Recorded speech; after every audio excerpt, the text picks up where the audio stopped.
রাসূলুল্লাহ সাল্লাল্লাহু আলাইহি ওয়াসাল্লামকে জিজ্ঞাসা করা হলো, বিচারের মাঠে হাসরের ময়দানে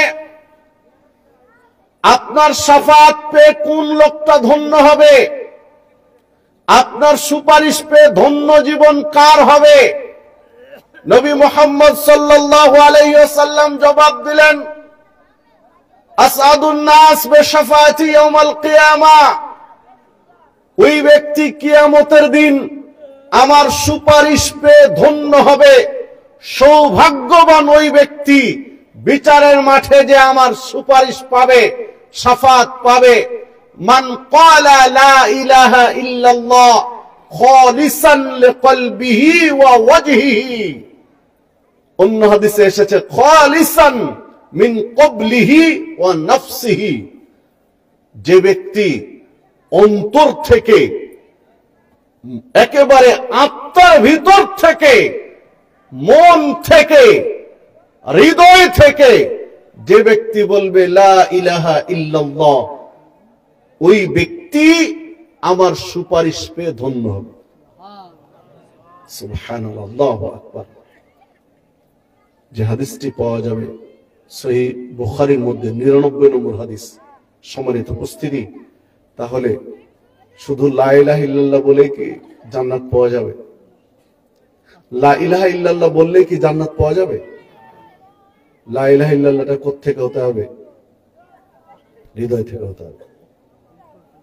যদি লা ইলাহা ইল্লাল্লাহ বললেই জান্নাত হয়, তাহলে তো বাংলাদেশে যারা ভিক্ষুক রাস্তাঘাটে ভিক্ষা করে তারাই শুধু জান্নাতে যাবে সবার আগে।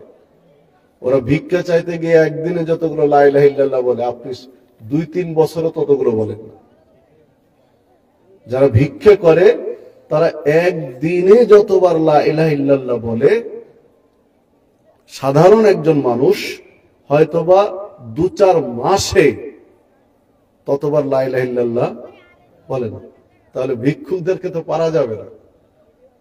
সম্মানিত উপস্থিতি, হ্যাঁ, দরিদ্র মানুষ সবার আগে জান্নাতে যাবে। মানে সবার আগে বলতে ধনীদের আগে, গরিবরা ধনীদের আগে জান্নাতে যাবে, এ কথা ঠিক। নবী মুহাম্মদ সাল্লাল্লাহু আলাইহি সাল্লাম বলেছেন, ইত্তালাতু ফিল জান্নাহ, আমি জান্নাতের দিকে তাকালাম, ফারাআইতু আকতারা আহলিল ফুকারা, অধিকাংশ ফকির গুলোকে, গরিব গুলোকে, দরিদ্র গুলোকে দেখলাম জান্নাতের ভিতরে। ওয়াত্তালাতু ফিন নার, এবার আমি জাহান্নামের দিকে তাকালাম, ফারাআইতু আকতারা আহলিহান নিসা, অধিকাংশ নারী দেখলাম জাহান্নামের ভিতরে। এই হাদিস সহিহ বুখারীর। সহিহ মুসলিমের মধ্যে বর্ণিত হয়েছে 7121 নম্বর হাদিস সহিহ মুসলিমের। সম্মানিত উপস্থিতি, তাহলে দেখুন, দরিদ্রগুলো, গরিব মানুষগুলো ধনীদের আগে জান্নাতে যাবে, এ কথা ঠিক। কিন্তু জান্নাতে যাওয়ার কিছু উসুল আছে, নীতিমালা আছে। জান্নাতে যাওয়ার কিছু নীতিমালা আছে। নীতিমালা পাওয়া যায় সহিহ মুসলিমের 119 নম্বর হাদিসে। জান্নাতে যেতে হলে প্রথম যেটা দরকার সেটা কি? জি, প্রথম কি দরকার? নামাজ না ঈমান? ঈমান প্রথম দরকার, ঈমান। সালাত যদি মানুষকে জান্নাতে নিয়ে যেতে পারত ঈমান ছাড়া, তাহলে বাংলাদেশের মাজার পূজারীরা জান্নাতে যেত। মাজার পূজারীরা সালাত পড়ে না? পড়ে না? পড়ে না? ঈমান ব্যতীত যদি সালাত জান্নাতে মানুষকে নিয়ে যেতে পারত, মাজার পূজারীরা জান্নাতে যাওয়ার সুযোগ পেত, কারণ তারাও সালাত পড়ে।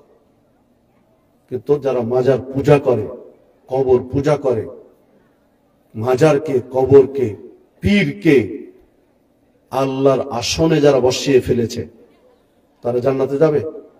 তারা কিন্তু সালাত পড়ে, তারা সিয়াম পালন করে, হজও করে, অনেকে জান্নাতে যাবে কি? কেন যাবে না বলেন তো? জি, ঈমান নেই, ঈমান ভেঙে গেছে, ঈমান ভেঙে গেছে। শিরকে একবার করার সাথে সাথে তার ঈমান কি হয়ে যায়? ভেঙে যায়। মাজার পূজা করা, খানকা পূজা করা, কবর পূজা করা, এগুলো শিরকে আকবার, বড় শিরক। তাদের ঈমান ভেঙে গেছে। তারা সালাত পড়লে কাজ হবে না, তারা সিয়াম পড়লে কাজ হবে না, তারা দান সাদাকা করলে লাভ হবে না, তারা হজ জাকাত দিলে হজ করে লাভ হবে না। কেন হবে না? ঈমান নেই তাদের, ঈমান ভেঙে গেছে। আগে ঈমান নবায়ন করতে হবে, ঈমান আগে ঠিক করতে হবে, তওবা করে ফিরে আসতে হবে, কালেমা পড়তে হবে তাদেরকে, আবার নতুবা ইবাদতে কাজ হবে না। তাহলে জান্নাতে যেতে 1 নম্বর দরকার কি? ঈমান। 2 নম্বর দরকার সালাত। 3 নম্বর দরকার সিয়াম। কি? সিয়াম। সালাত এবং সিয়াম একেবারে সবার জন্য। ইসলামের রুকুন কয়টা? 5টা। 1 কালিমা, 2 সালাত, 3 সিয়াম, 4 হজ, 5 যাকাত। শব্দ উল্টা পাল্টা আছে হাদিসে, সালাত, সিয়াম, হজ, যাকাত। আর 1 নম্বরে কালিমা। কালিমা সবার জন্য, কালিমা সবার জন্য। ধনী, গরিব, নারী, পুরুষ সবার জন্য কি? কালিমা। সালাত সবার জন্য, ধনী, গরিব, নারী, পুরুষ সবার জন্য। সিয়াম সবার জন্য, ধনী, গরিব, নারী, পুরুষ সবার জন্য।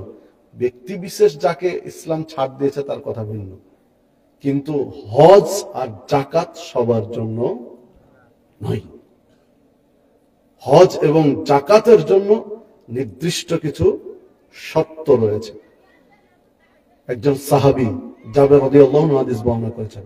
সাহাবী এসে বলছেন, ইয়া রাসূলুল্লাহ, ইয়া রাসূল সাল্লাল্লাহু আলাইহি ওয়াসাল্লাম, ইদা সাল্লাইতুস সালাওয়াতিল মাকতুবাতে, যদি আমি সালাত আদায় করি, ফরজ সালাত, অসুমতু রমাদান, এবং রমাদানের সিয়াম পালন করি, মানে ফরজ সিয়াম, ওয়া হালালতুল হালালা, হালাল গুলো যদি মেনে চলি, ওয়া হারামতুল হারামা, আর হারাম গুলো যদি ছেড়ে দিই।